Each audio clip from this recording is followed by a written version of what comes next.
And a good, yes, the Birds are back on the field Thursday morning on Birds 365. You got your Mac guys, Jody McDonald and John McMullen. I was here yesterday on Birds 365. John McMullen was not because he was otherwise needed.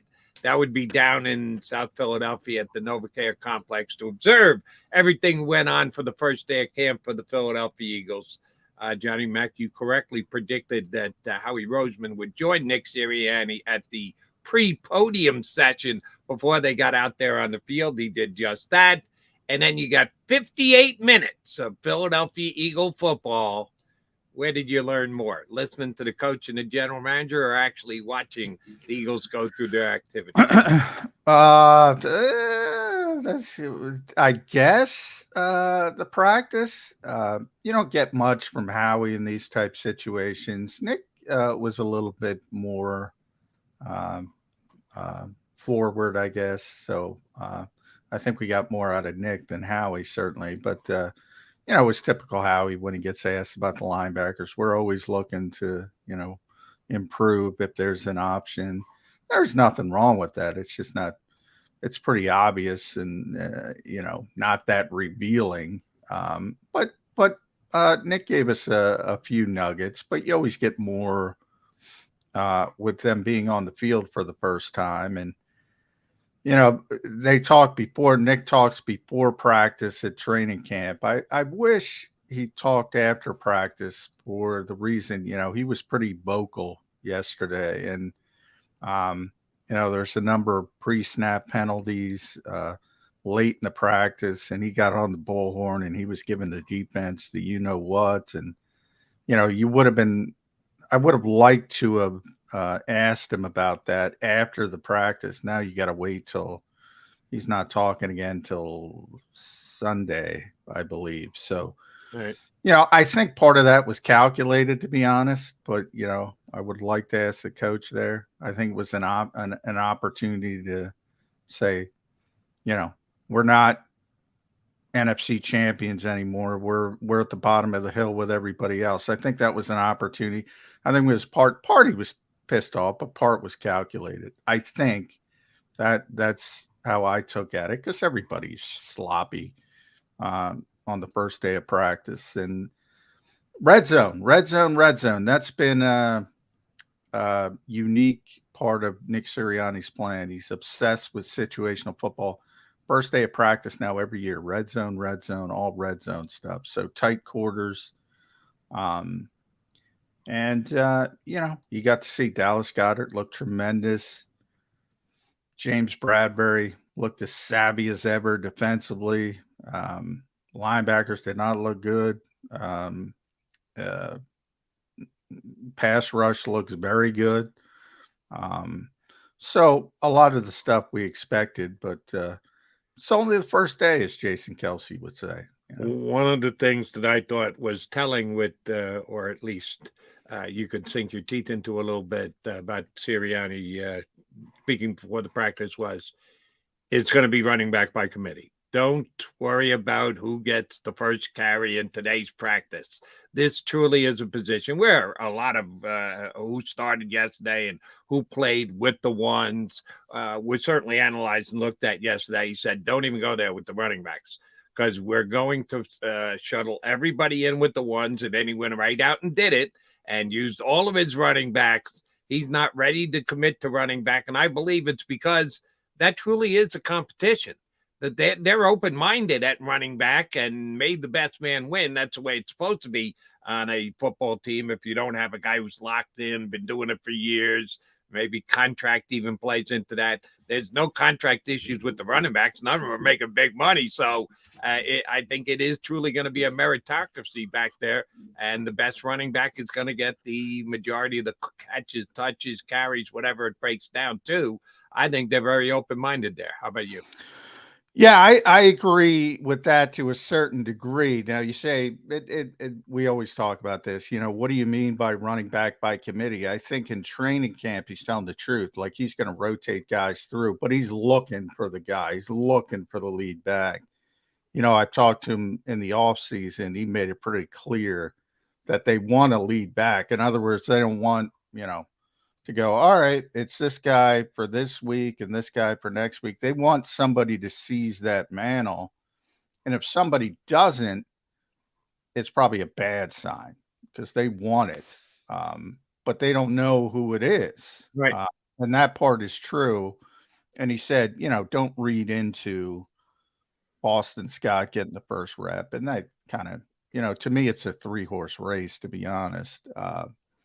But with running backs, the most interesting part is they used Swift in a bunch of different roles as a receiver in the red zone. And that to me is something to put an asterisk by, because we always talk about, are they going to throw the football more to the running back? I think they are, but design throws to DeAndre Swift, not dump offs, not that kind of stuff. They're going to try to create mismatches on purpose occasionally, but then you get into the murky waters of, that sounds good, but you want to get the ball to AJ Devontae and Dallas. It's like,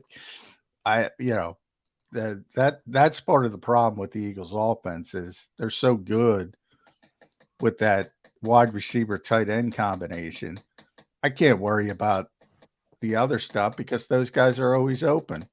But they do have that mentality of, he's a really good receiver, let's use it, but not in the dump ball fashion and things like that. That's where I think Jalen Hurts talked after practice and talked about the uniqueness of his game. He said, I want to embrace the uniqueness of my game.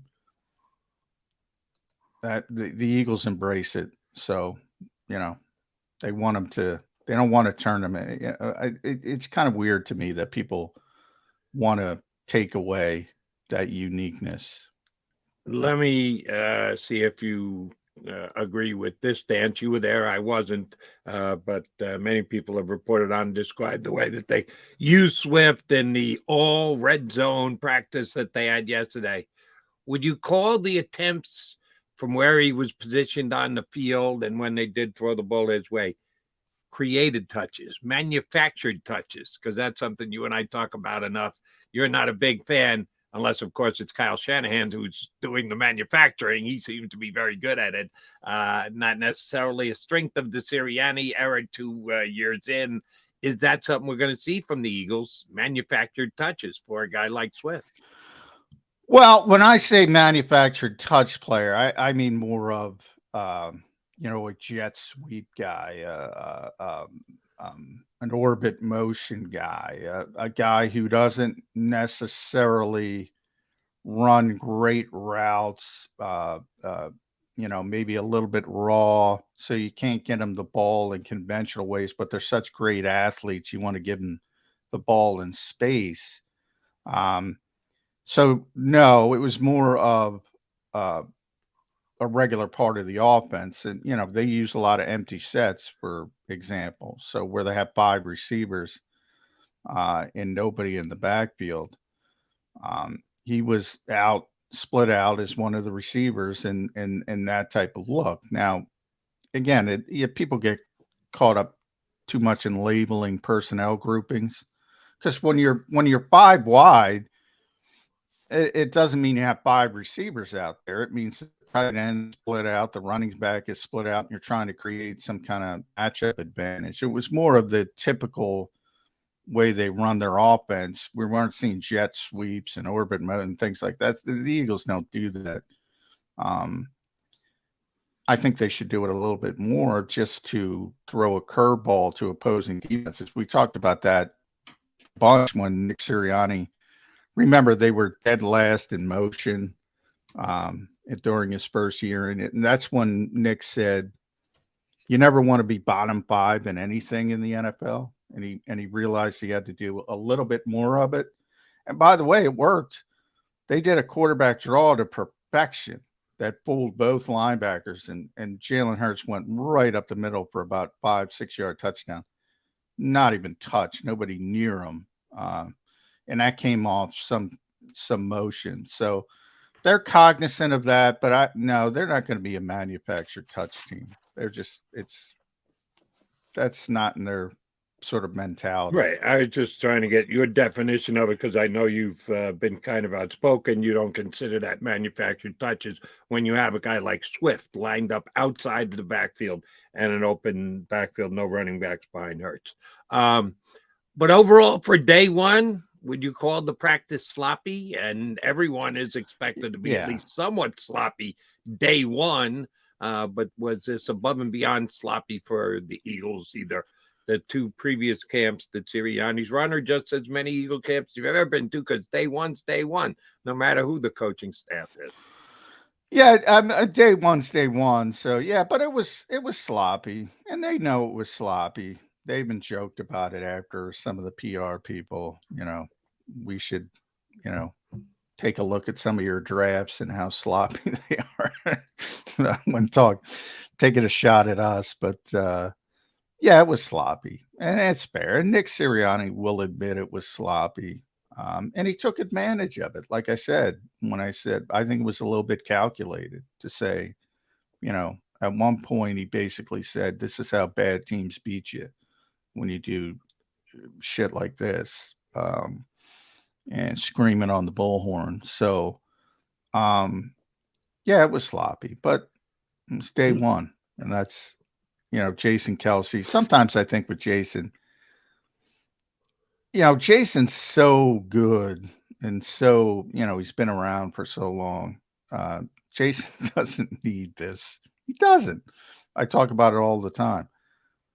But, when you're at that position in your career and you're that good, I think sometimes you get lost in that other people might need it, and maybe you should be a little bit more alarmed than Jason Kelsey, but I don't think you should be alarmed. I think it was sloppy, and you say, all right, let's fix it and let's clean it up. And I think it was an opportunity, and I think Nick Sirianni showed, sort of savviness, take this opportunity to point out that if anybody thinks, we're going to waltz back to the NFC Championship game, take this opportunity to say, we're not. There's going to be some issues, and he did. And they get a chance to tighten things up today in the walkthrough they're having, not the practice, a walkthrough here that will hopefully be a little bit tighter than practice day one was. But again, no panic flares being thrown up. No, and by the way, most of the sloppiness was with the second and third team players. So add that into. I think there was one false start with the starting offensive line. Most of the sloppy stuff was backup players too. So you got to factor that into the mix as well. Yeah, Jalen's accuracy day one, as crisp as you thought it was going to be. Yeah, I mean, he was fine. Again, it's really tight quarters in the red zone. So those quarterback stats that you see jumping around, the Eagles hate that, but it's like spring training baseball. You're working on specific things, and maybe not everybody realizes what you're working on, and so I don't get caught up in those numbers. But he was fine. I mean, to me, he's so he's so much better than Marcus Mariota and obviously Tanner McKee or Ian Book. But his process, you could see his competence. He's much more competent. He's processing things quicker.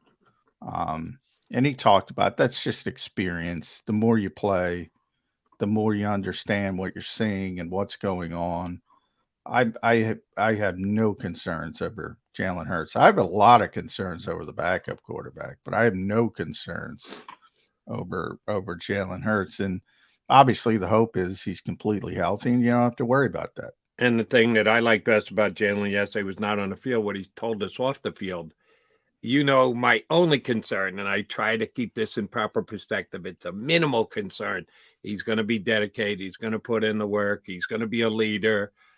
The only thing I had concern was that his meteoric rise last year from going middle of the pack NFL quarterback, a lot of people had him down in the 20s, to certainly in the top 5, number 2 on the field behind only Patrick Mahomes in the MVP, that maybe the pull of Jalen Hurts would be a bit much, that everybody would want a little of Jalen's time. Well, you talked about Netflix, the show, Quarterback. You got asked to do it. Yeah. Thanks for jumping in and finishing my sentence for me there, John. That's exactly what I was going to get at. The fact that he said he was not only offered Netflix this past year, could have been him instead of Kirk Cousins and or Marcus Mariota. They were going to get Mahomes if they get Mahomes. But they've already asked him for next year because they've already got the series cleared for year number 2. So they've already started doing some of the recording. And he said, thank you, no. So the fact that national outlets want a piece of Jalen Hurts and his time, which is going to take away from his preparation for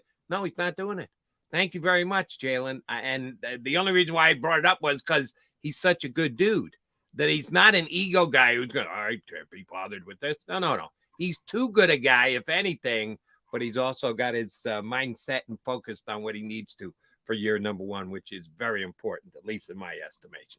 He's John McMullen. I'm Jody McDonald. We are Mac and Mac here on Birds 365.